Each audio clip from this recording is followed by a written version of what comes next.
Tinatawag silang The Four Prince. Huwag mo silang kakalabanin. Para walang problema.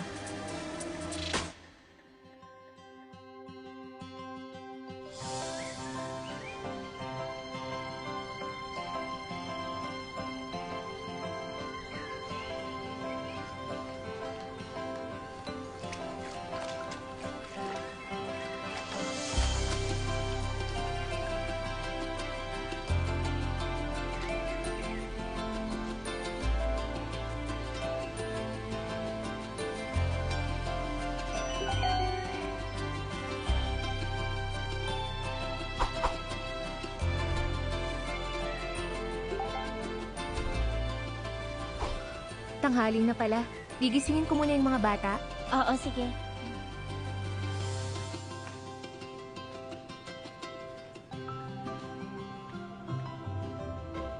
Loli, gising na. Tanghali na.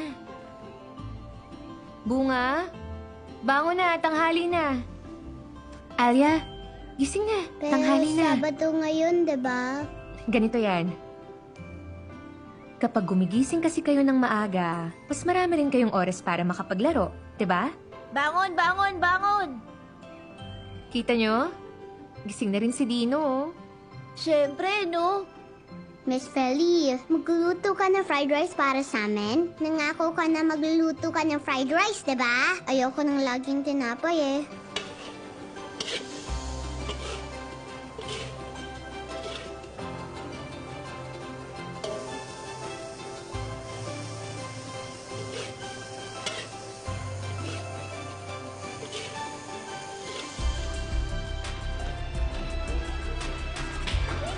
Kainan na. Kumila kayo, ah. Nasaan yung akin? Sandali. Oh. Teka, isa-isa lang. Una na ako.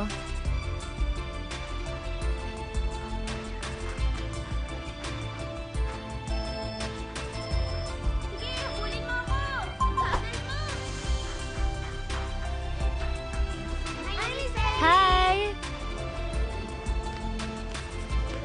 Hello? Nakakagulat ka. Alis na ako, Miss Ida. Ba't nagmamadali ka? Maliliit na kasi ako eh. Okay, sige. Mag-iingat ka. Assalamualaikum. Kung salam. Kuya, teka! Sandali! Ako.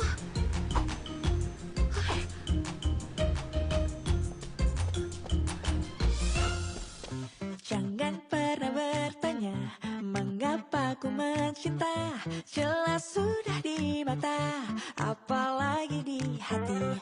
Bukan sekedar kata, kata-kata-katanya dirangkai, dibelai jadi kalimat cinta. Bilakah nanti kau sadari ini bukan ilusi. Mungkin terlalu indah, yakinlah bukanlah mimpi di hati. Wajar saja bila seluruh dunia mengenang paras elokku bawa dewa dewi yang menjelma ke dunia jadi manusia. Layaknya kamu buat cinta makin menggila lagi.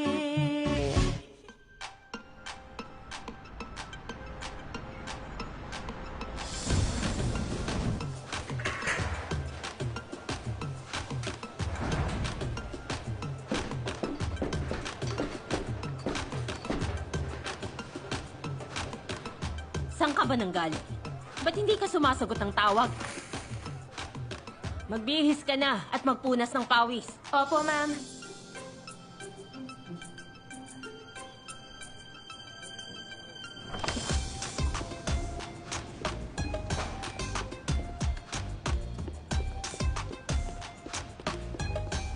Naghihintay na si Mr. Johan sa'yo. Sige po. Kayla. Hello, sir. Sorry sa paghihintay. Walang problema. Ano pong order nyo? Yung dati pa rin? Oo, syempre. Okay, sir. Feli. Okay ba? Meron po ba kayong imimit na tao ngayon, sir? Meron kasi akong imimit na mahalagang witness. Ang alam ko, bata pa siya, pero mas matanda lang yata sa'yo ng konti yun. Yung buhok nyo lang ang kailangang i-improve, sir. Mas okay po siguro kung hindi masyadong naka-brush up. Pabagsakin nyo lang, para mas casual. Kapag mas casual po kasi, magiging mas komportable yung pakiramdam sa inyo ng witness. Oo nga, no, okay. Maganda yung input mo. Thank you, Feli. You're Salamat welcome talaga. po, sir. Matanong ko lang, sir.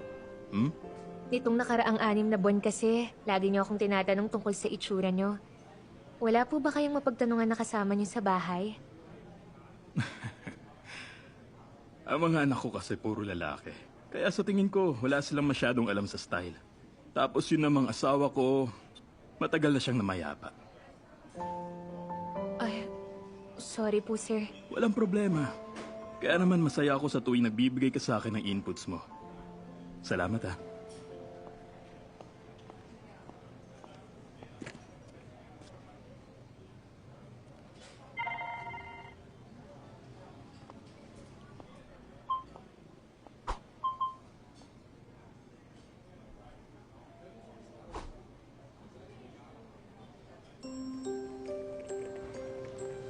Happy birthday, Miss Mary! Happy birthday, Miss Mary! Happy birthday, happy birthday, happy birthday, Miss Mary! Alia, Dino, Bunga, Lolly, Adrian. Bakit dito niyo pa ako kinantahan? Kasi kapag sa ampunan tayo nagsiselebrate, parang malungkot ka eh. Sabi ni Miss Ida, naaalala mo raw kasi yung mga magulang mo. Para hindi ka na malungkot, dito ka na lang namin kakantahan. Salamat. O, anong ibig sabihin nito? Feli, paalisin mo sila rito. Mga kasama mo sila sa ampunan. Kaya nagsisisi akong tumanggap ako ng staff na gaya mong galing sa ampunan eh. Masyado kang pasaway. Hindi ka sumusunod sa rules. Palagi kang late. Tapos gumagawa ka pa ng mga ganitong eksena. Oras ng trabaho ngayon. Okay? Magpasalamat ka, pinagtsatsagaan pa rin kita rito. Pasensya na po kayo, ma'am. Pagpasensyahan niyo na rin sila. Gusto lang nila akong sorpresahin. Siguraduhin mo lang na hindi na to mangyayari ulit. Happy birthday, Feli. Salamat po, sir. Ba't mo naman pinagalitan ng birthday girl? Hindi, sir. Surprise! O ano, siguradong nagulat ka. Ano masasabi mo, Feli? Effective ba yung surprise ko? Acting lang yun, hindi ako galit. Di ba, kids? Happy birthday, Feli! Lagi kitang pinagdarasal eh. Alam mo ba yun?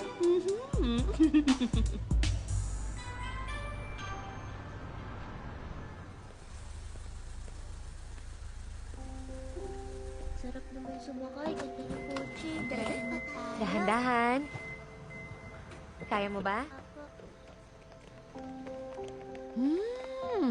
Ay nako, kayo talaga. Hindi ko na nga kayo pinayagan na gawin ang binabalak niyo eh. Nagpumilit pa rin kayo. Ayan tuloy, siguradong napagalitan na naman ng boss niya si Feli. Sorry po, hindi na namin uulitin yon. Talaga? Pangako yan? Opo, Miss Ida. Okay, sige. Buti pa, magbihis na kayo sa loob. Magugas kayo ng kamay at paa. Miss Ida, si Mr. Johan.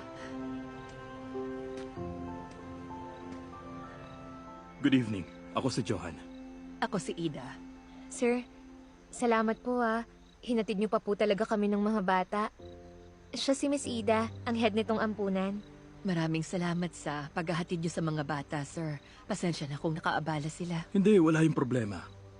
Mauna na ako, Feli. Salamat po. Alis na ako. Sige. Halika na.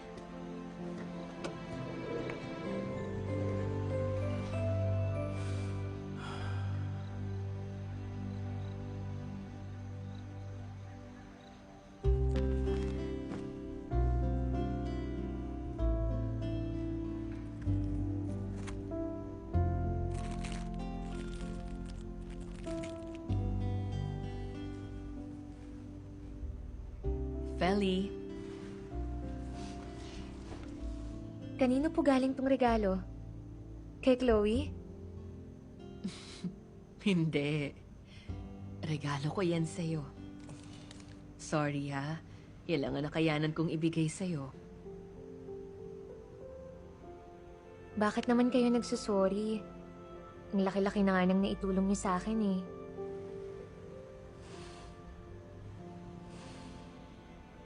Kailangan ko nang maging independent. Ayoko nang maging pabigat sa ampunan na to. Ano ka ba? Hindi ka pabigat, Feli. Ma'am, Hmm? sawa na akong maghintay sa mga magulang ko. Sa tingin ko, wala na silang balak na balikan ako rito. Kailangan ko nang maging realistic. Hindi ko naaasahan yun. Alam kong hindi ko yun matanggap noon kasi hinihintay ko silang bumalik. Pero ngayon, kung meron mang gustong mag-ampun sa akin, tatanggapin ko na. Feli, kahit kailan hindi kita nakitang pabigat, yan ang tatandaan mo. Okay?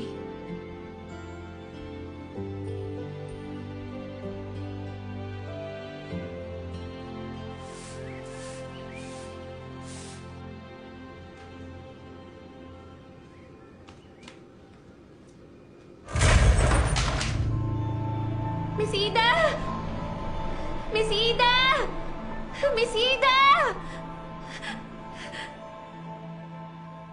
Inumin mo to. Sinabi ko na kay Mr. Abdi na palitan niya yung ilaw. Mas okay na po ako. Ay, nako, buti na lang. Hindi ka hinimatay sa banyo kanina dahil nga sa matinding takot mo sa dilim. Nag-alala talaga ako sa'yo.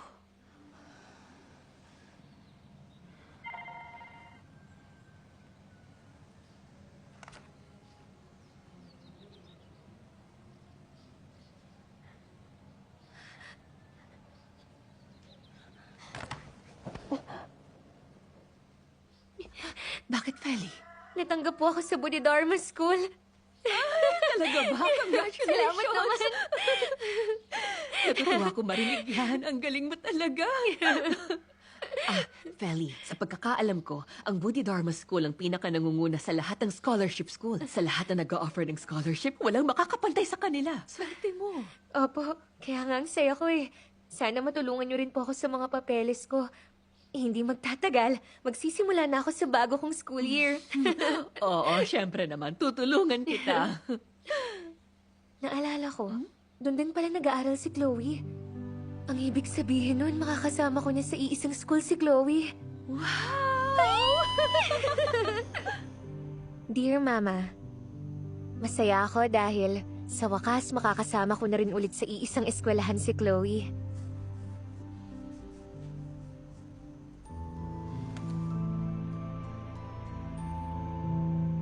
Akin na yan! Ibalik mo sa akin yan! Akin na! Sabi nga akin na yan eh! Ibalik niyo yan! Bakit ba pinagtitripan mo si Chloe? Babae lang ang kaya niyong asarin. Aray, tara na nga. Aray. Huwag ka nang umiyak, Chloe. Salamat, Feli. Ganyan nga. Hindi mo kailangang matakot. Basta magkasama tayong dalawa, kayang-kaya nating protektahan ng isa't isa. Tama. Kaya dapat palagi tayong magkasama. Promise? Promise!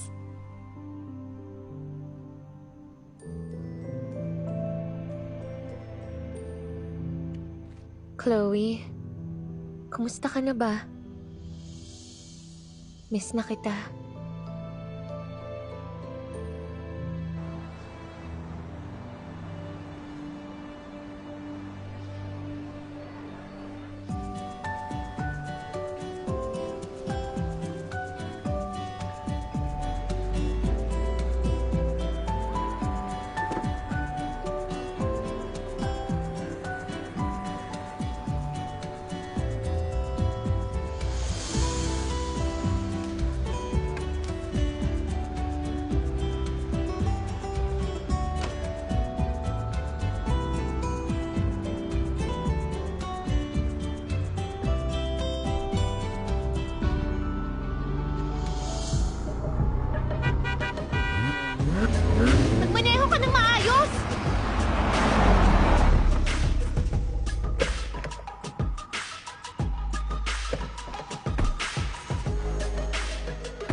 Raga, alam mo yung rules, di ba?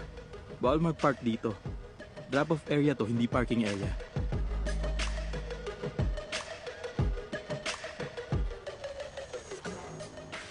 Nababasa mo yun? Walang nakalagay na drop-off area. Basahin mo. Nakakabasa ka ba? Oo. Ikaw ang nagbago niyan, di ba? O yung mga kapatid mo. Pag di mo inalis ang kotse mo bilang student council president, mapipilitan ako na ikadena yan.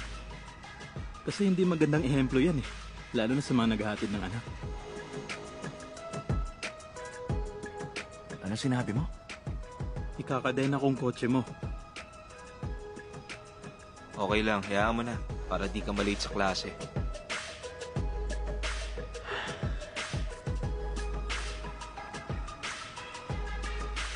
Okay. Okay. Okay.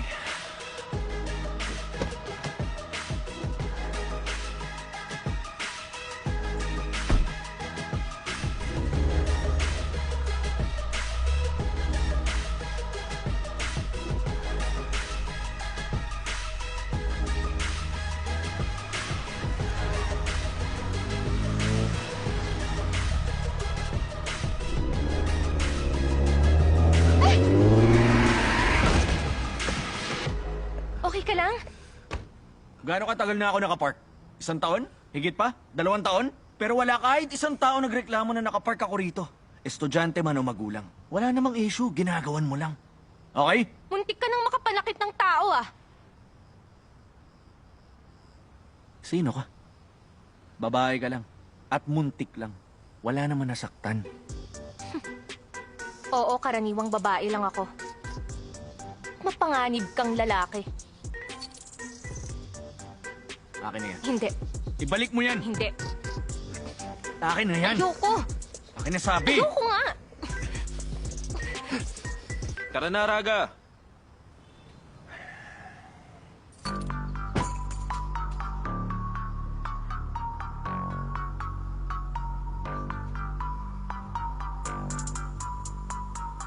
Hoy!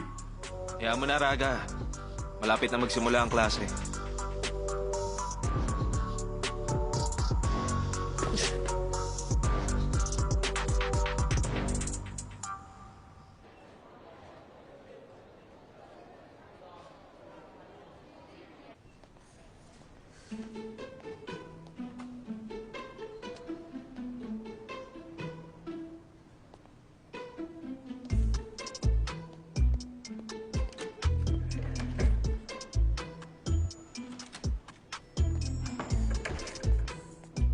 Salamat.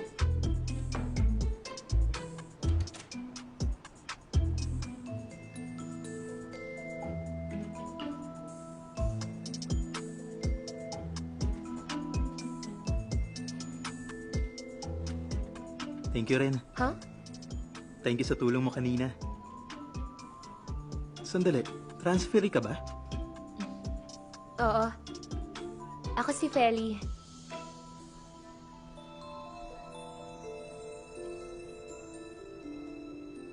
Hello? Hi. Sorry. Ako si Emma. Samahan na kita sa faculty room. Baka kasi maligaw-ligaw ka pa sa school na to eh. Okay, sige. Salamat ah.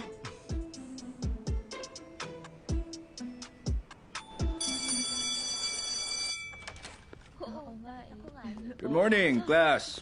Good morning, sir. Good morning, sir. Good morning po. Okay, class. Makinig kayong lahat sa akin. Meron tayong bagong estudyante dito sa school. Feli, ipakilala mo ang sarili mo. Hello, classmates. Ako si Feli. Sana maging mabuting kaibigan ko kayong lahat. Yun lang. Yan lang? O sige, maghanap ka na ng bakanteng upuan. Salamat, sir. Walang anuman.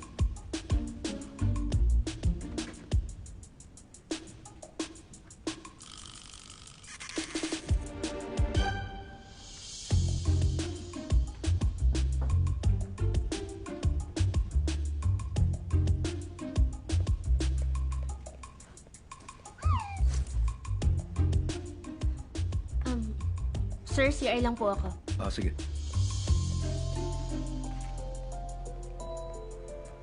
Feli? Saan mo gustong maupo?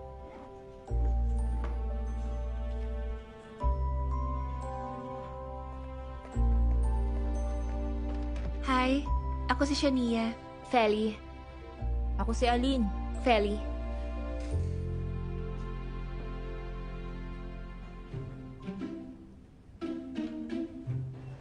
Feli? Anong problema? Anong iniisip mo? Iniisip mo ba yung mga pasaway nating classmate? Huh? Yung classmate nating boys. Nakaaway mo sila kanina, di ba? Nakita namin yun. Alam niyo yung nangyari? Oo, at hindi lang kami. Alam mo, ang maipapayo ko lang, iwasan mo yung mga lalaking yon para safe ka. Aray!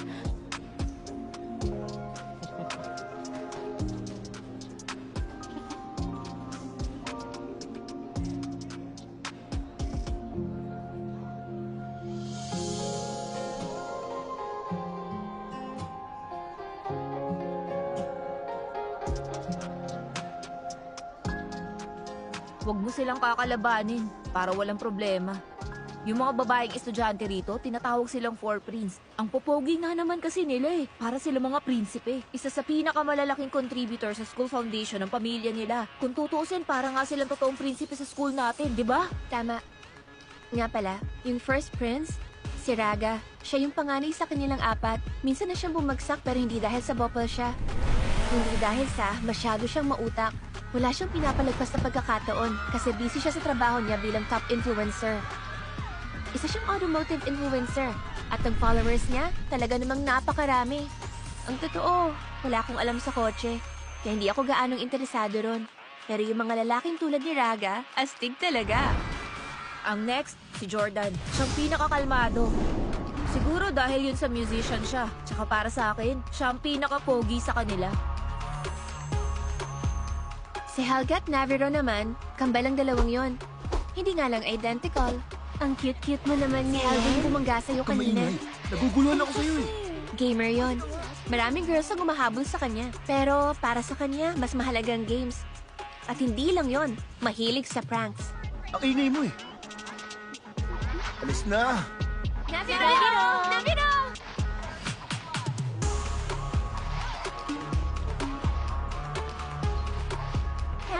Si Naviro naman yung bunso sa kanilang apat.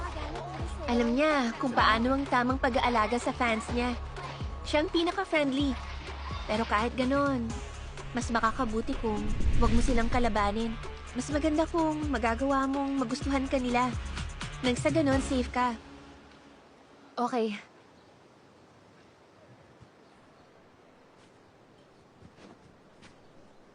Nasaan na yung kwintas? Bakit wala? Hala?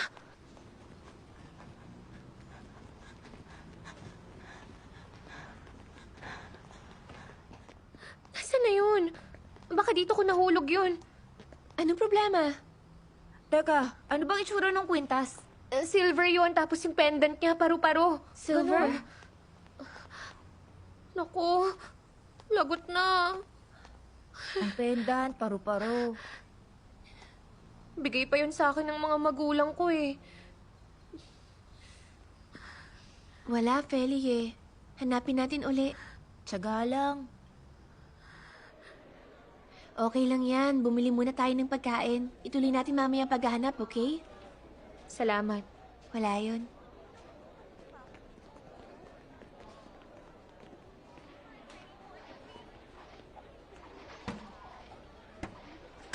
Hi, Raga. Para sa'yo to, oh.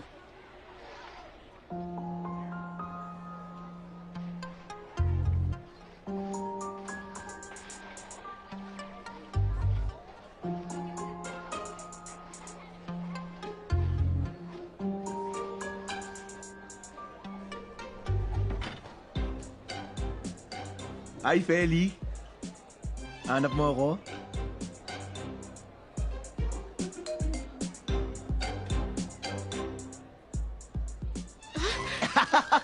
Akin na yan! Ibalik mo yan! Akin na yan! Akin na! Ibalik mo sa akin yan! Akin na yan! Ibalik nyo! Akin na!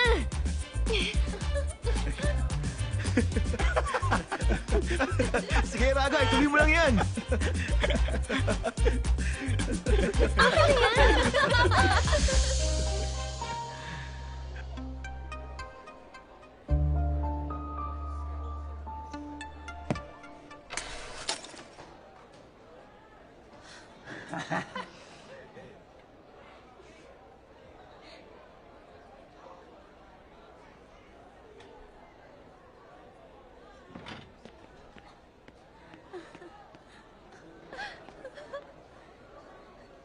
Nakakatawa. Kawawa siya eh.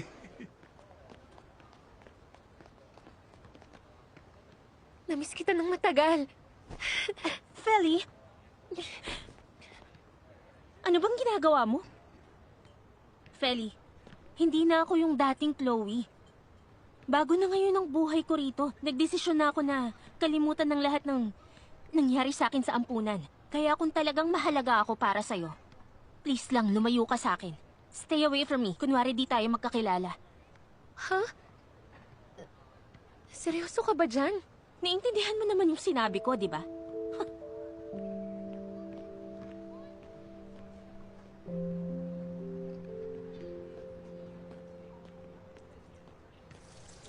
Ganun nga po. Bakit ganun siya mag-drive sa eskwelahan? Hindi kaya ganun talaga kumilos ang mayayaman? Ang tawag sa ginagawa mo, pag-generalize, huwag mo naman lahatin. Hanggat makakaya mo, huwag kang mag-isip ng negatibo sa mga tao. Opo, masyado kasi akong nagulat eh. Lalo na nung nagkaharap na kami ni Chloe. Ayaw niya na akong pansinin ngayon. Ang suplada niya na.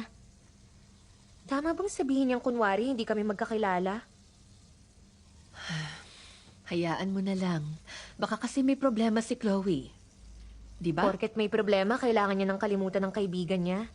At saka kung talagang meron nga siyang problema, gusto ko siyang matulungan.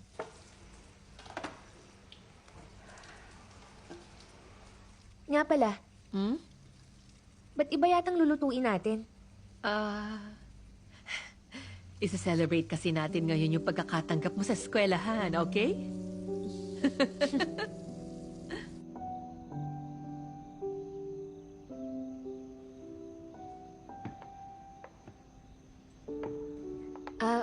Buti pa tawagin ko na yung mga bata. Teka, sandali lang. Wag muna. Miss Ida, nandyan na yung mga bisita. Sige, salamat. May inimbita kayo?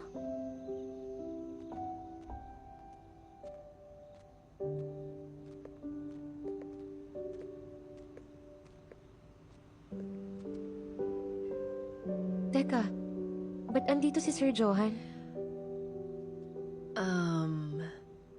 Ang totoo kasi niyan, gusto ni Mr. Johan na ampunin ka, Feli. Tama yun, Feli. Naisip ko yun mula nung malaman ko na taga-ampunan ka. Ang totoo niyan, matagal ko nang pinag-iisipang umampun ng batang babae. At masaya ako na pumayag naman si Miss Ida. Dahil dyan, may gusto akong ipakilala. Boys!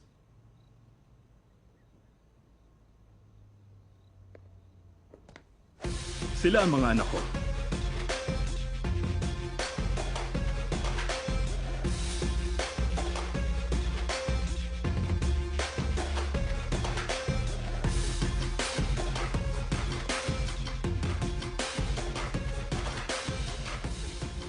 Gusto kong formal na ipakilala sa iyo ang 4 kong anak. Mga anak, siya naman ang magiging bago niyong kapatid.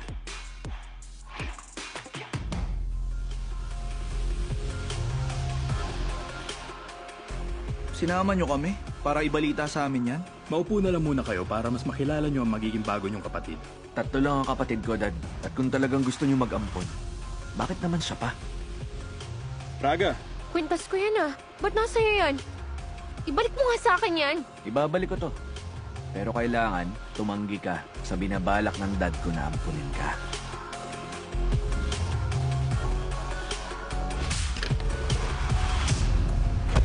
Tumingin ka sa dinadaanan mo!